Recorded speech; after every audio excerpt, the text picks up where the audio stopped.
Welcome to The Art of Being Unstoppable, the podcast where women from every walk of life come together to break barriers, embrace their power, and live life on their own terms. I'm your host, Vicki McDougall, and each week we explore inspiring stories, actionable strategies, and empowering conversations to help you step into your confidence, amplify your voice, and create a life without limits. No matter where you are on your journey, this is your space to grow, thrive, and become unstoppable. Welcome back, everyone, to another episode of The Art of Being Unstoppable. Today, my lovely guest is Anjana Nambissan, and I did not mess her name up, which makes me very happy because I am terrible at pronouncing people's names. But I am so happy to have you here today with us. Thank you for coming. Thank you so much. Thank you so much, So- Vicki, for having me. I'm so happy you're here. You know, when I originally reached out and people reached back out to me, I have to say that every single person that I have had a connection call with, we've had a connection, like a real connection, and its energy doesn't lie. And that is the truth. And even through, a Zoom call or here on Riverside, whatever it is that we're doing, energy doesn't lie. So when we connect, we truly do connect. And I believe that every woman's story is a story that needs to be shared. Mm-hmm. And like I have said before, I believe that together women are stronger, and we can together change this world one woman at a time. I totally agree. I love that. Yes. So let's talk a little bit about you, Anjana. Like, tell me a little bit about your story. Share it with our listeners. No, sure, Vicki. First off, thank you so much for having me over. And I really enjoy talking to you. So thank you. Thank And you. for my story, I grew up in India, like a middle class Indian family. So that comes with a lot of societal expectations, and we are supposed to respect our parents and follow their rules, and all of those things are there. So that is how I grew up.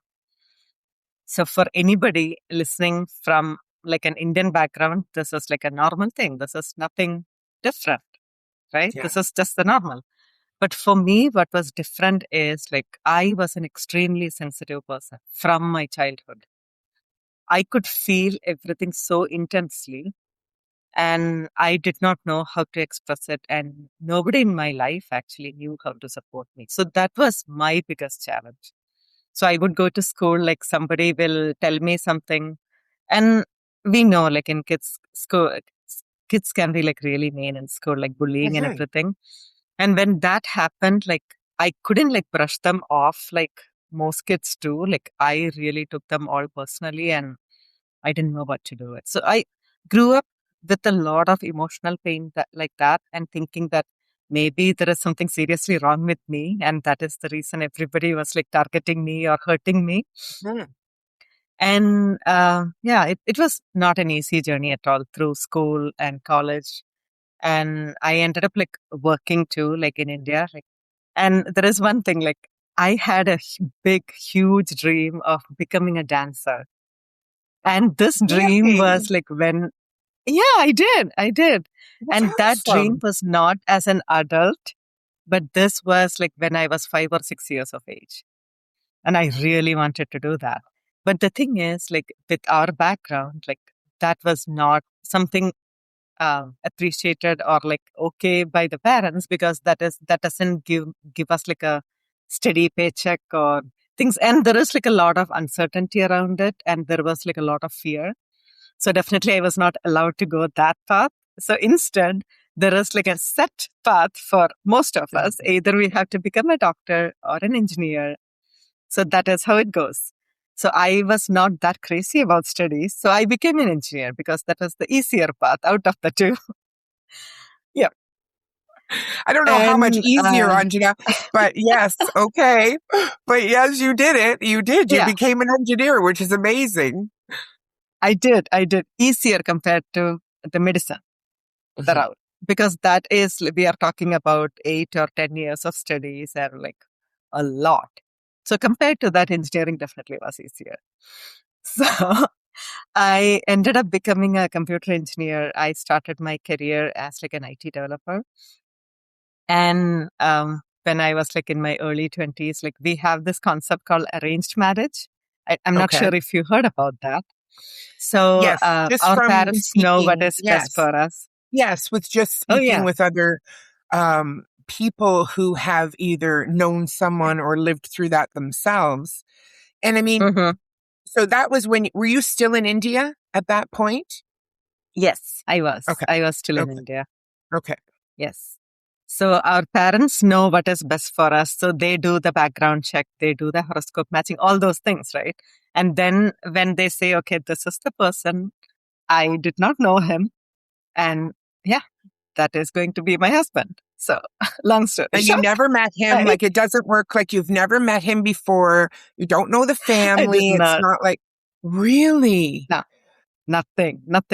But my parents saw his parents and they connected. And I think like I can understand like some logic behind it because like we are similar families. So both of us grew up with a similar background and similar beliefs and everything. So that makes it a little bit easier, right? So maybe that's the logic behind our parents. I don't know. Anyway, my husband was already here in the US. Like he came to do his master's and he started working for like a company here. So we got married and I came over here and like completely new country and everything and with this stranger almost. So, okay, So I just want to you can reiterate this imagine. back to everyone that's listening because, okay, Yes. you you marry him. Now, did you get married in India? Yes, I did. Okay. So you get married in India, Yeah. then you move to the United States. You don't know each other. Yes. You No, don't know anyone here in the United no. States, right? So Correct. you're Yes. all alone with this man you barely know, and you're now just supposed to live your life. Yes. Yes. Great, right? Whoa. Yes. Yes. I know. Okay. I know. Yeah. Okay. That is how our life started. Yes. And I got a job here like in like a year or something. I started working here too as like an IT developer. And we started like knowing about each other. There was like a lot of pieces to it, like complete stranger, right? So there was like pieces about me being this emotionally needy person versus Mhm. he came from a background, like everything else is similar, but he came from a background where they don't express emotions at all in their family. They don't Oh, say, I love you. They don't hug. They don't do stuff like that. They don't talk about emotions. And I am like, I really needed somebody to talk about my emotions finally and ended up like this. But he genuinely is a nice person. I cannot complain. But the thing is, like when I started working, the corporate world is not that nice for an emotionally sensitive person, honestly. People are like all about like competing with each other, like putting somebody down so they can grow up the ladder, stuff like that, right? So this kindness, compassion, those things are completely unknown in this corporate world. And I was there. I was working in that world for quite some time, like almost 20 years total, I think I was working there. So every time I tried switching companies, switching teams, and everywhere the reality was the same for me. It was like very intense, like I couldn't handle it. So what happened is like over time, and we in between, like we had two babies, like two beautiful girls. But I was not able to really be there with them, love them. I wanted to be the best mom in the world. That is the truth. yeah. Yeah. But I was not able to because the emotional pain that I was going through, not able to express it to anybody, and the stress and pressures that come from work, it was like really killing me. And I didn't even realize I was going down the path of depression. I had no clue that is what was happening. And when I went to the doctor with like symptoms like, okay, I'm having migraine or like I'm having some period issues or digestive issues. And he's like, you know what? You are just depressed. Why don't you take the antidepressant? And I'm like, I am so scared of medicines. Really? Oh, Well, go I ahead. mean, You're about to. so you've had your whole life and 20 years, you've been living really a life that did not suit you. No. Yes, your babies. Yes, that you having girls and you being a mom. That was feeling like a void, so to speak, in your life because Yes. that gave you emotional support because you loved them and you knew you could love them Oh, yeah. unconditionally. So you could give them the things that you were lacking, right? Exactly. But yet Yes. you still weren't filling your cup. You still weren't getting it anywhere else, not at work, not at home, No. right? So, I mean, Always the empty cup. and you really Yeah. need to hear this from a perspective of we all go through this. It doesn't matter if you've come from Mm. India. Yes, I may not have been in an arranged marriage, but when I got Right. married, you know, my needs were different than his needs. But we Mm. already knew things about each other. So we could either work it out or not, right? Like, but Right. Right. now is a question because it's come to my mind. Is divorce an option for you in your upbringing, like in your the way like it's an arranged marriage? So now are you stuck together forever? Kind of. Yes. Kind of. Okay. Yes. Just so that it And paints a picture, right? Because honestly, everyone's culture is so different, and not that it's Mhm. good or bad. It's just different. And I It really is. want our It is listeners to different. understand what your path looked like, Yes. Yes. and then going to the doctor. And I hear this a lot from women. You have migraines, you have issues, all kinds of issues going on. You're okay. You're depressed or you're okay. Yes. They don't ask any of the underlying questions like, what do you do for work? Nothing. How is your life? Like all of those things incorporated create something in our lives. Yes. Nobody seem to care, really. Nobody cares about that. Isn't that true? Oh, At least my such long life, I don't know if that's the right word even, but until like 10 years back or something, like when I was going through that pain, I don't think anybody cared. Like, and there is another part to it. Like, I was raised to be like a people pleaser. I was supposed to smile at every single person. I was supposed to please every single human being I meet. So, what happened with that is I have the smile always on my face whenever I meet somebody. And that is not something I pretend to smile. It's no. almost like a muscle memory or something. Yeah. The moment somebody looks at me, I smile at them and they smile back. And maybe that gives them like an idea that like I am okay. That is a Mhm. possibility. Yeah. Maybe, right? So Yeah. nobody thought like there was something going on when the entire volcano was ready to erupt within me. Like that much emotional pain and everything, right? Yeah, it was intense. I don't know like if Oh, there is any better word for that. no. I think what intense is definitely a word to use because so I just want to think about, so how long was this until, like, how long did you go through this until you finally stepped into asking for help the first time with the doctor, giving you medicine Mm-hmm. to put a Band-Aid on it, not like, Yeah. let's get Mm-hmm. to the Mm-hmm. bottom of this. Yeah. How long was that? Like, how many years did you go through that before you actually went to someone and asked for help? Mm. Like at least 10 years, at least or more. 10 years Mm. or more, I lived like that. And the thing is, I didn't choose to ask for help. That is the thing. I didn't know help existed at that time. Right. The thing is, like going to the doctor, him giving me antidepressants, I was not ready to take them because I was scared of medicines.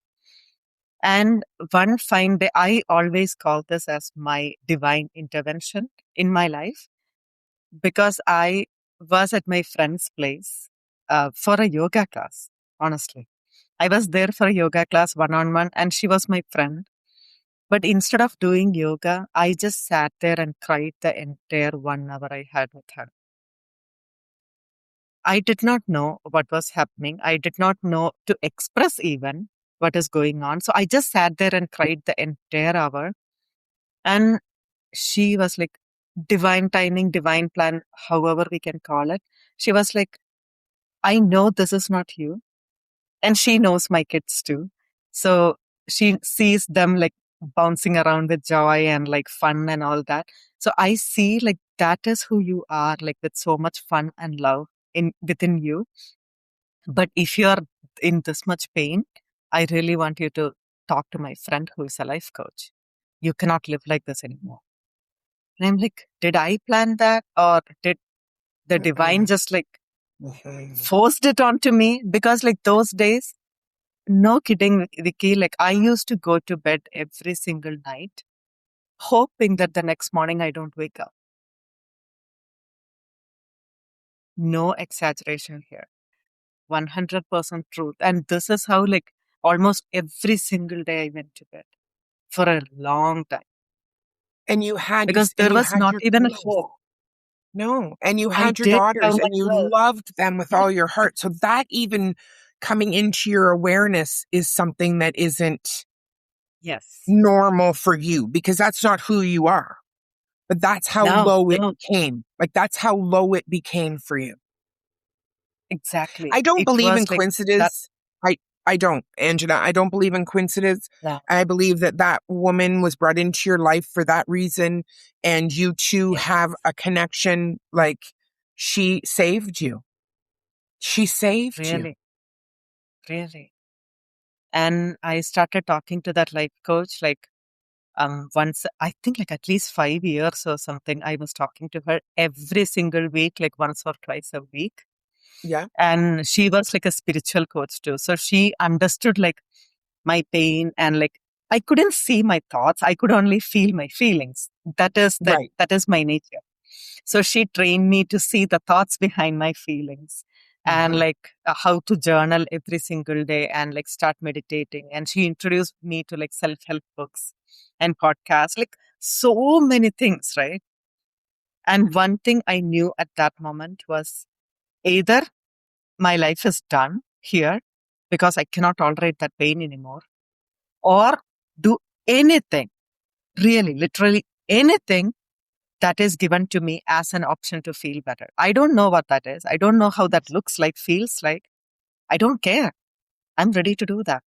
It Yeah. is that willingness that the God gave me at that moment. I just went all in. I was never ever committed to anything in my life as much as my healing from that moment on. You know, So, I speak about this a lot, and the majority of women that I speak to, it was like a light switch. It was like that moment yes, happened, and that was the moment that changed your life. yes, It it changed your did. trajectory. It changed you. You're still here. Yeah. You're helping other women go through the pain. And because you have to think about this for a minute. Now that you've done the healing that you've done, and I mean, it's still a process, right? And I know that. And I'm not Yeah, saying it that it is. isn't, Yeah. but going from this emotionally charged child Mm-hmm. your whole life, not getting it back, like not understanding why, and you're thinking something's wrong Yeah. because the people in your life weren't like that. Yep. And then you I was the marry only. someone who's not like that, No. Yeah. right? Like, think about that for a moment. And I want our listeners to really, really connect with what we're saying here. This happens to women all over the world all the time, because they don't know the help is out there. Like you said, you had no idea what was wrong with you.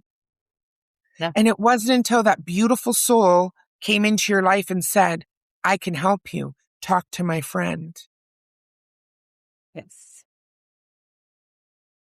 Really. Mm.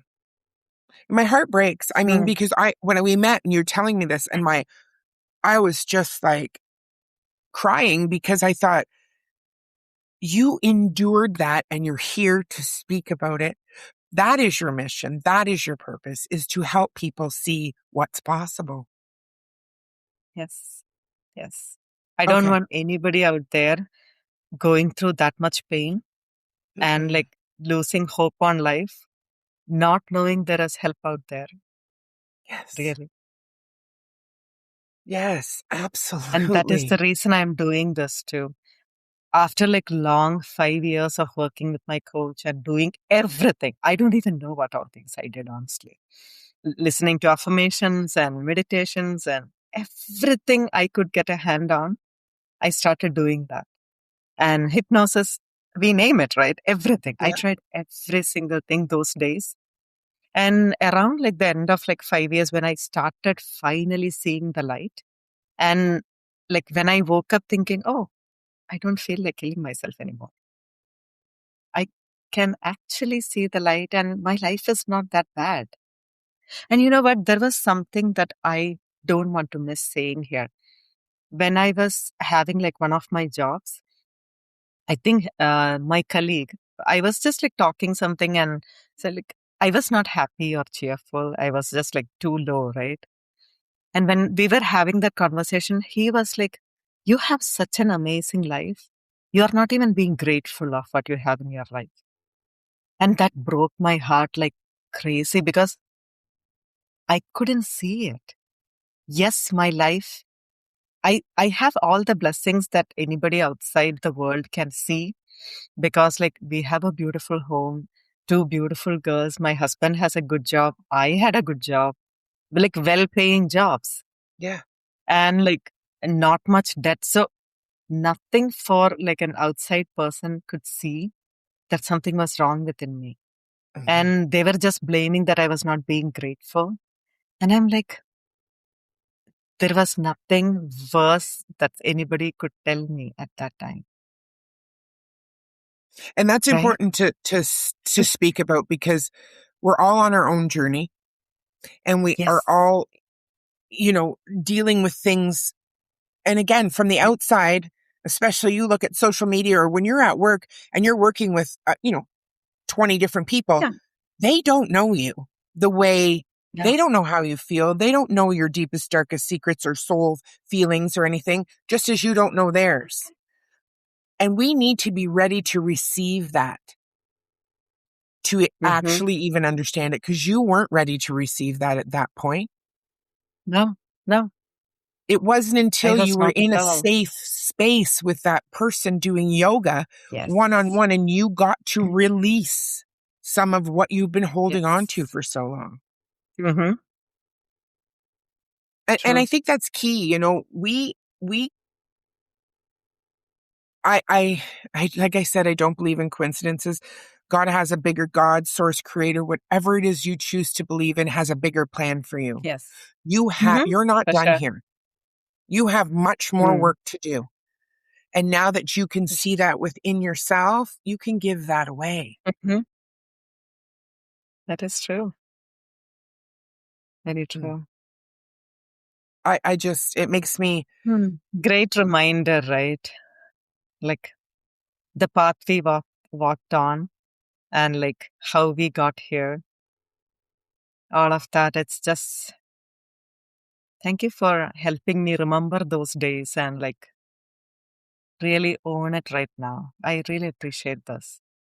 Even though I was sharing my story, it's a beautiful moment to like really acknowledge everything that happened. Mhm. And when I finally chose to, okay, whatever it takes, let me heal. And when I started healing, I'm like, okay, I think I have to do this for other people now. And there has to be a reason that I experienced this much pain. Yeah.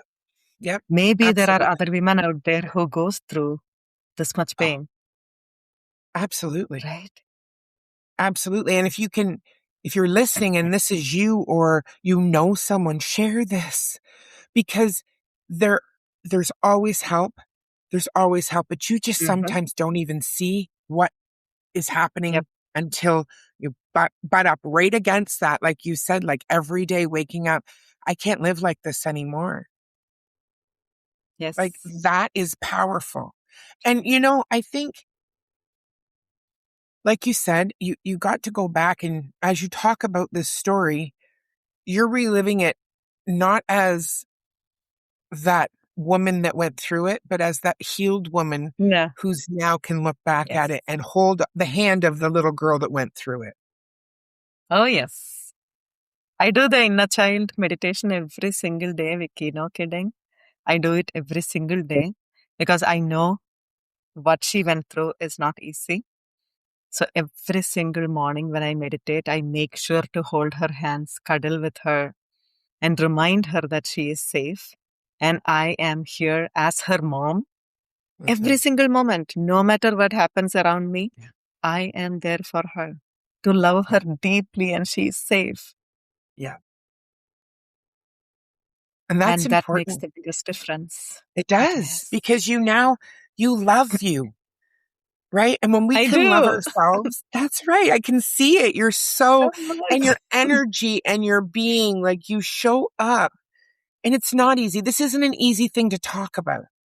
This isn't, Yeah. because no matter how healed we can be, something can still be raw in there, in that story. And you shared it with so many people listening today.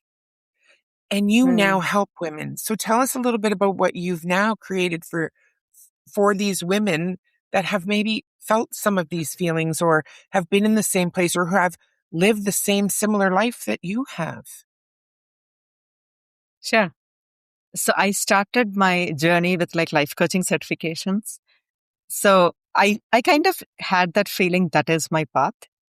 But after doing my first and my second life coaching certification, I felt something was missing, because I can definitely bring awareness to them. And then maybe I can ask them to do some affirmations or things like that. But that was not enough for me, because what I found out in my own healing was there are like real deep, dark things that stays within us, like maybe within our unconscious mind, that has complete power over our life. And just by talking or like any like listening to affirmations does not really heal it. Yeah. When I got that awareness, I started researching every possible thing. What can I add to my toolbox so I can talk to somebody who is in a lot of pain, and in just one session, can I bring magic and miracle in their life? So I was on that research journey for like some time. When I finally found like one institution, it's called like Avalon. It's in Canada. They offer like an entire year and a half worth of program that like has like the NLP Master Practitioner program. That itself is so powerful. Like we can rewrite inner programs, right? We can completely change the neurology of a person in like just like one session. So that Wow. is the power of NLP. And then still there are things like deeper limiting beliefs that we are holding on to, and like the Yeah. emotional baggages that we are holding on to. And luckily they offer this trainings called like quantum change process and quantum tools release and stuff like that, where I get to go really dive deep into their unconscious mind, pull out those deepest, darkest, painful things from the root and pull it out in just like one session. Wow. So I'm like so grateful that I found them and I was able to learn these techniques and tools into my toolbox, because I can confidently tell anybody who is like having so much pain, just come to me and do one session and you can walk Yeah. out feeling great. Yeah. You don't have to live with that pain or like go through like therapy for 6 months or a year. If you have time for one session with me, come do that. Do that as a favor for yourself, so you don't have to live that pain anymore. So Thank you. that is where I am right now. Thank I'm you for your so grateful, bravery. really. Thank you for your tenacity. You didn't stop. You didn't stop. You No. kept going. And you know what? We get to change. This is what I always say too. I learned this at an older age. I'm in my 50s, and I didn't really start, Mhm. I Okay. learned a lot as I was going, but really diving deep into me and healing myself didn't start until the last 5 years, I would Mhm. say. And I Okay. now get to meet women like you who can put that out there to someone, and that person's going to hear this. And that person that really needs this Yes. is going to be able to connect with women like you. And if it isn't you and you know you're going to hook them up. We are here to help people in any way we Oh, can. yeah. Right. And Definitely. you took Because this nobody on. should live in that pain. No, Yes. no, they shouldn't. And you took it on, and now you get to teach your girls, your beautiful, Yes. joyful girls, what it's all about to love themselves first, right? Exactly. You get to teach them that. Yes. Mm-hmm. So you broke the norm, right? Like, and that's what I think this The kind of, generational cycle. Yeah. yes, yes, I because it broke the doesn't have generational to cycle. be. So my daughters never have to relive those stories that until me lived. Like Yes, that doesn't yes. have to go to them. No, it And there doesn't. is this one beautiful thing I want all the moms to hear specifically.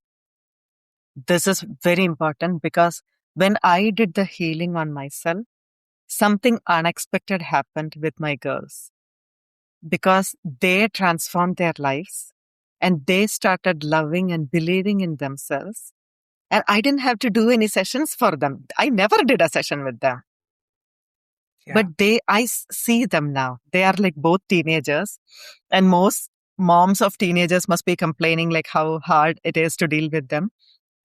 Luckily, I don't have to because we have a beautiful connection. Very like we can talk about anything in this world and they feel free to come and share anything and everything in their lives. Mhm. And at the same time, I see them standing up for themselves, feeling confident in themselves. Like, that's a very interesting thing to watch.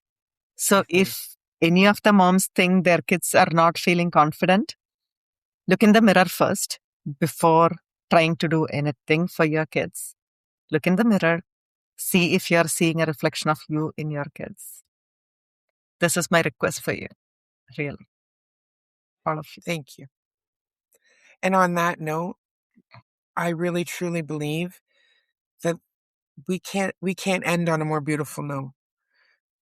It's never over there with everybody else. It's time to check in with yourself.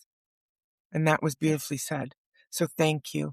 And thank you to everyone listening today. And please, please, as I've said before, and I'll say it again, share this with somebody, subscribe. Allow the words that we speak on this podcast to get out there to help women so we can change the world, because this is how we get to do it. Thank you. Thank you for being here. Thank you Thank you so for much. listening. Thank you for taking the time with me. And this won't be our last conversation. I know that we will definitely stay connected in each other's lives, and I can Yes. see things in the future looking more beautiful every day for both of us. So thank you for that. And thank you Yes. for listening today. We'll see you the next time. Bye, everyone. Thank you so much, everyone. Thank you for joining me on this episode of The Art of Being Unstoppable. Remember, your story matters, your voice matters, and your power is limitless. If you love today's conversation, subscribe, share it with the women in your life, and leave a review to help more women discover their unstoppable selves. I'm Vicki McDougall, and I'll see you in the next episode, because your journey to unstoppable starts now.